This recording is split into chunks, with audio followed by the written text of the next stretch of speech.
with Prime Minister Modi's visit to Guyana in December of 2024, this signals to my mind and to in the minds of the Guyanese people, and I think also to the minds of the people of India, that the government's intention is to enhance cooperation with Guyana and further field with the people of Latin America or South America. And we have seen a corresponding increase of activities between the two countries. We have always enjoyed strong ties with India going back to our independence in 1966.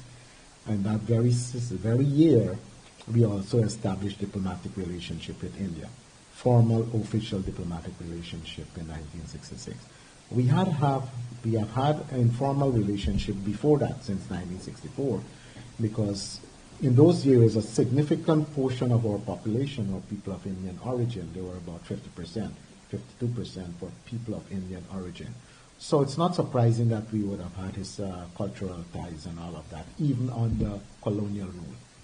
But that shows that 60 years ago, 59 years ago, we would have established formal diplomatic relations. And with the establishment of those relations, we have had cultural ties, political ties. Guyana is part of the Caribbean community, what we call CARICOM. And we more or less align with India. India, of course, has what is called a non-aligned position. That has basically governed their foreign policy, friends of all. But Guyana, from time to time, would have leaned extensively on the experience of India in chartering its course. So specifically after December of 2024, we have had an influx of Indian companies from the business side going here. We have had Guyanese coming here. This year alone, our Prime Minister was here in Delhi. Our Minister of Health came here. Several other ministers came here for different occasions.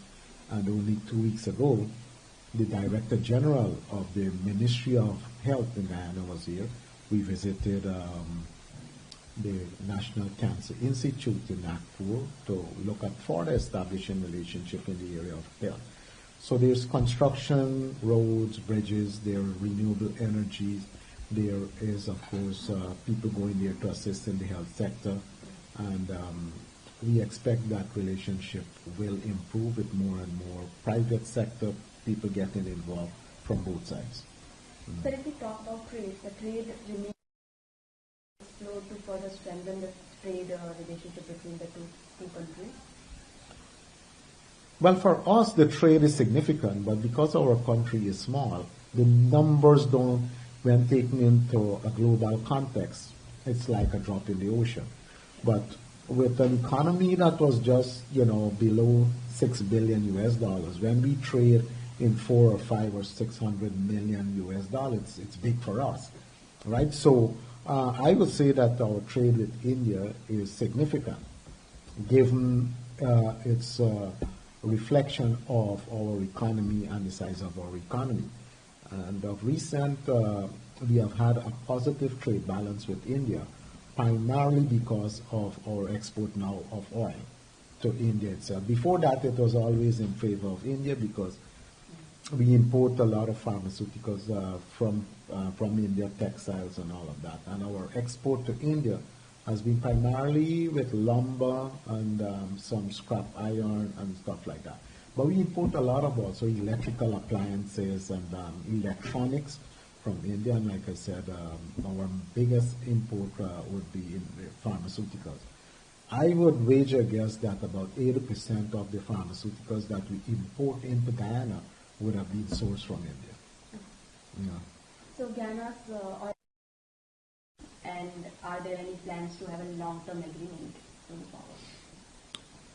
Guyana wants to diversify its economy. We want to diversify our export. We want to diversify our imports also. And I foresee that our relationship with India will expand in the area of trade in the oil and gas sector. Already for this year, a total of 6 million barrels of crude have been committed to India. And I see that growing significantly in 2026. our crude is described as one of the best in the world. It's described as a light, that's sweet. The refinery, it's low in sulfur and other impurities. The refining process, it's a dream for refineries. It's so less costly to refine and into the different products. And India has shown that interest, and India, of course, needs a lot of oil. And we'll be happy to, as a country, to send more and more oil to India itself. And as we get more and more companies involved in drilling, it is our expectation that either private sector companies or state-owned companies in India will express an interest not only in purchasing crude, but also in getting involved in the actual extraction of oil in our oil blocks. Sir, has any Indian bidding for the blocks and blocks? Previously, to the best of my knowledge, whilst they would have shown some interest, they have not actually submit proposals. Yes. So next year, Guyana will be auctioning off additional blocks, oil blocks, in the areas where we have already found oil. So some of these blocks are in can be described as shallow water, and some of them are also in deep water. So the regime of measures that Guyana offers to oil companies depends on where these blocks are. So the auctioning of these blocks, both shallow water blocks and deep water blocks, it is our hope, speaking from a Guyana perspective, it is our hope that we will attract a wide cross-section of investors in the oil and gas sector coming from different countries. And quite frankly, we'll be very happy if Indian companies can show some interest in actually bidding for these blocks that we will put up for auctions. So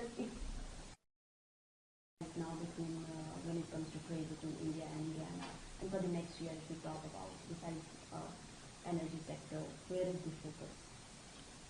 Well, if we talk about what is actually happening now, it will give you an idea of where our focus is. We want to develop the infrastructure of Guyana in all the different areas. Our transportation network, our health sector infrastructure, our education infrastructure, our energy infrastructure. And we've started this process, and in the area of roads and transportation network, Indian companies are already building roads in Guyana. They built our cricket stadium a decade and a half ago, and they built some hospitals, and they're dominating in the areas of renewable energy, solar, power stations, grid-tied off-grid in different areas, and they're dominating also in the healthcare and in pharmaceuticals, and we expect that this will continue. And like I said, I foresee them getting involved in the oil and gas sector. So currently, they're in the transportation infrastructure development network, primarily roads. They're in the renewable energy, and Guyana will be looking to produce 100 megawatts of energy in the next 5 years from renewable sources, in addition to the projects that we have ongoing. Just about 5 weeks ago, an Indian company signed a contract value, I think, $2.47 million to establish a solar power station at our international airport to generate 3.3 megawatts of energy there. And this, like I said, it's an Indian company.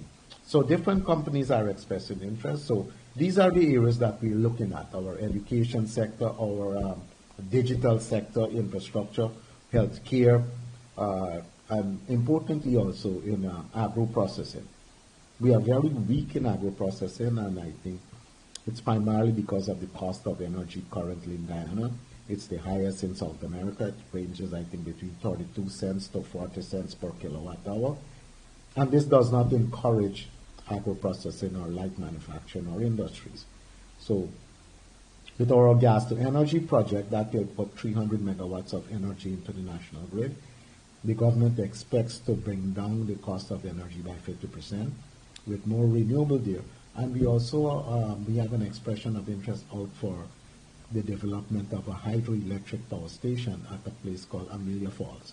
So we expect Indian companies, and I've been trying to encourage Indian companies to also go there, express interest, and to bid. It can be done in different under different arrangement, on the power purchase agreement, on the build, own, operate, and transfer. And so, depending on the particular project itself, there are different models that the government is open to pursue with companies, either state-owned or private-owned. Sir, when you institutions for opening offshore campus in Ghana and governments, what kind of ties, what kind of cooperation are you expecting between the two nations and culture? We have in Guyana one state-owned university in proximity of Georgetown at a place called Turkine, with annex in Berbice, and we try to establish that state-owned. We have 3 universities that are owned by Indian companies in Guyana. So if you can say we have 4 established universities in Guyana, 3 of them are owned by Indians. So in the area of education, tertiary education, at the tertiary level, Indian companies are dominating by the amount of universities, not necessarily the student population, because our national university, the student population will outnumber the amount of students at these universities. But speaking of the amount of university, like I said, it's 3-to-1. So they're there already. And the president has expressed a view also that education should be more digitalized. Now, the world knows that India is very strong in this area of information and communication technology and digitalization and all of that. So we're looking at that, and we're also looking at, more and more online learning. And to this extent, we have a program called GOAL, G-O-A-L, which is Guyana Online Academic Learning. And over 40,000 persons have scholarship on GOAL that is paid for by the government. And the Ministry of Education has a number of Indian universities that are accredited to the GOAL program. So the Guyanese person who is interested in furthering their education, the government pays for it. So they choose their university, and the government pays to that university because of the online training. So that is ongoing, and that will be expanding. And early this year, tertiary education in Guyana at the government university is free. It was free after secondary, so all education here in Guyana at government-owned institutions are free.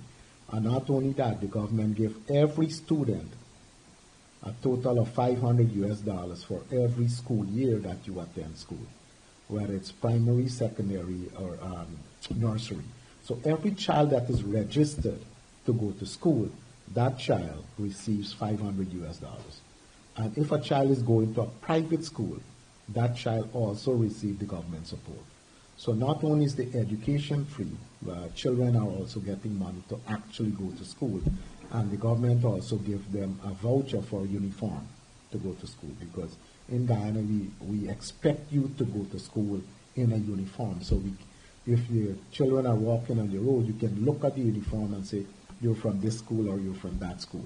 And so that's to the extent that we're placing emphasis on the education development of the people of Guyana. And given, like I said, the futuristic look now of having more and more IT and digitalization, we expect that our cooperation in this area with India will expand. So the focus is also on the agreement that was signed during this visit last year. How do you see the ties evolving, defense ties evolving in coming years, and what is the focus when it comes to defense ties? We currently executing a $100 million line of credit in the area of defense. We have already drawn down significantly on this money for priority areas that is determined by the Guyana Defense Board and through the Guyana Defense Force. So we have a defense board and we have a defense force. So that is already there. So that will be expanded. And, as our country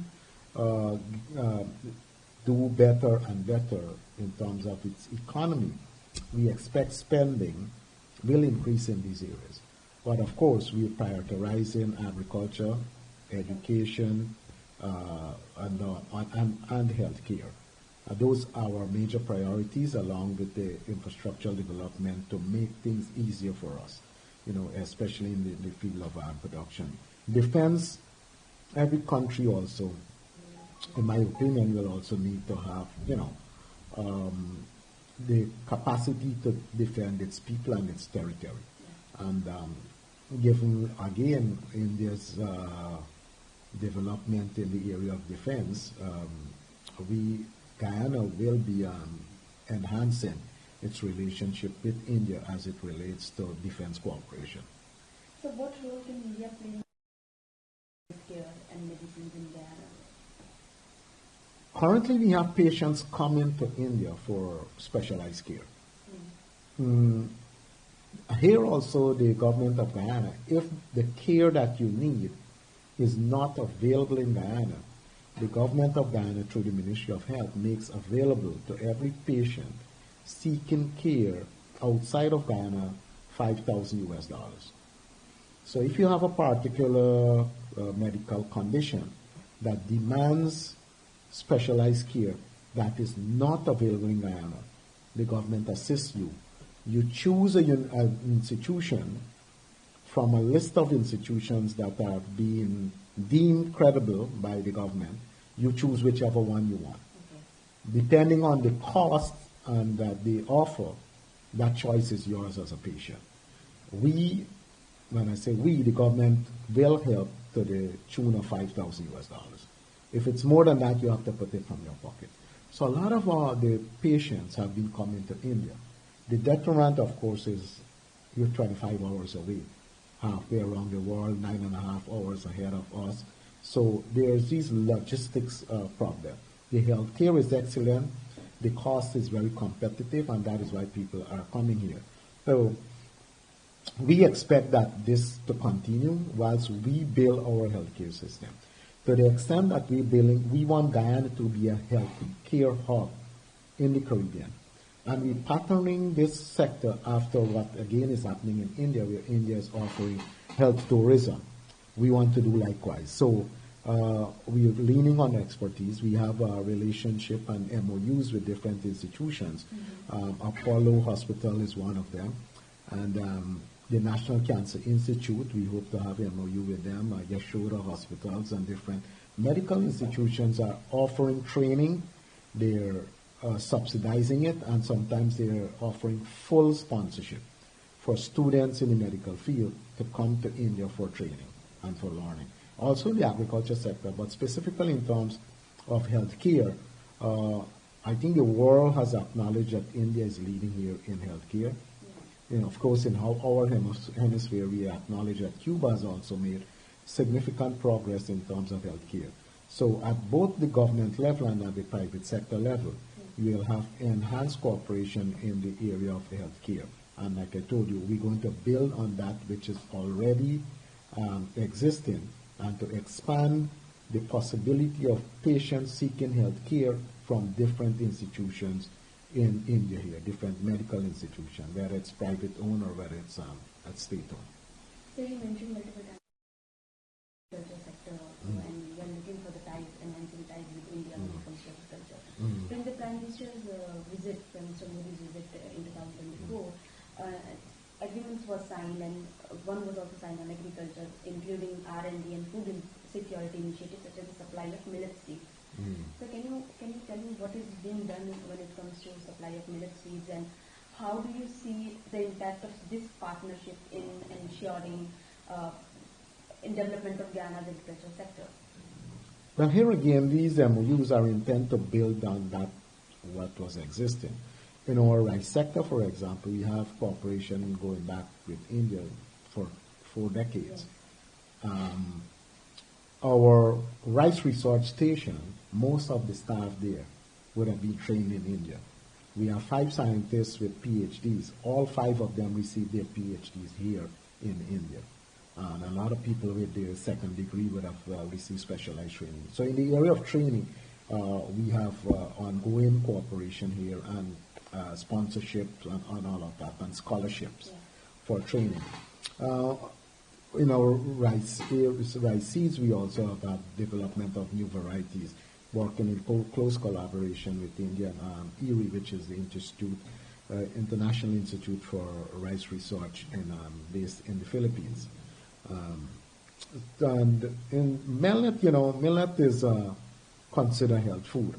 And, previously our staple, which is rice, has been more carbohydrate driven because of the labor intensive work that we've been doing. So as people's standard of living improves, they also want to eat more and more healthy. That is debatable, what is more healthy and what is not so healthy. And I think it's more linked to lifestyle than anything else. So we will be pursuing research in areas where we have advantages, right? So given our climatic conditions and our soil type, we will have, comparatively speaking, advantages over countries that are not so endowed with what we have. Of course, there are some crops that we will not be able to grow, again, because our climatic conditions will not match that which is needed. We do a lot of rice. We do irrigated rice because we have an abundance of water resources. We try with wheat and other millet, but wheat again needs more of a temperate kind of conditions. We have tropical conditions there. The heat and sunshine can basically make it very difficult to grow some types of crops. So our concentration will be in areas where crops are suited to our climatic conditions and our soil type, and given resources that we have in abundance, as against putting in what is needed by the plant and that which is not available naturally. You can grow anything anywhere if you have the resources to do it. But the goal here is to engage in the cultivation of crops that are more suited for our conditions and where the inputs will be less, so that your margins can be more. So my last question would be... Well, in all fields, and like I said, the focus here will be in our transportation infrastructure. Also in transportation in all sense of the word. River transportation, sea transportation, road network, air connectivity. We want to see enhanced cooperation in these areas. In our healthcare, again, like I said, our ambition, we're a small country, but we're thinking big.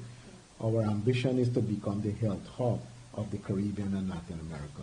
So here again, cooperation with Indian companies in terms of actual design of hospitals, specialty hospitals, equipping those hospitals and training to afford us the possibility of offering international standard health care. And in the area of education, we want to see enhanced cooperation. In the area of energy, you see, notwithstanding the fact that we're an oil producing country, our goal is to eventually become carbon neutral. And that is why we have an energy mix that comprises a lot of solar power. We're pushing for hydroelectric and to a lesser extent wind power. And now we're pushing to do away with heavy fuels and diesel fuel. And this new gas to energy project will be using gas. Gas is less hazardous to the environment, and in recognition of the fact that Guyana is pushing a strong global agenda for a low carbon development strategy and take into consideration climate and climate change. And to this extent too, in July, we had organized a global biodiversity conference in Guyana, and we're pushing for a global biodiversity alliance, where Guyana is looking to have countries and companies signed on to this alliance to promote basically the importance of ensuring that our biodiversity is protected to the best of our ability. So this is another area for science and research. Terry here, the Institute of Energy and Resource, it's the Institute of Energy Resource, yeah. That's an institution that we're doing some work with in Guyana. So this is another area that we will want to enhance our cooperation. In defense, in oil and gas sector, these are areas that we look to enhance our trade with India, and we hope to continue. India might have a different position, but we hope to continue with a positive trade balance to India and to also increase at the same time. As we increase our export to India, we will also want to increase our import from India. I think automobile and also is making an impact. You know, motorcycles from Bajaj, the Tata lineup. I went to school with a Tata bus. And when I started my early career in the agriculture sector, I was riding a Bajaj motorcycle providing extension work for our farmers. So the Indian technology is not unknown to Guyana. The Mahindra tractor is also available there in Guyana. And I think as India do better and better in the area of agriculture machinery and agro-processing, we will see more and more products from India finding itself in the Guyana marketplace.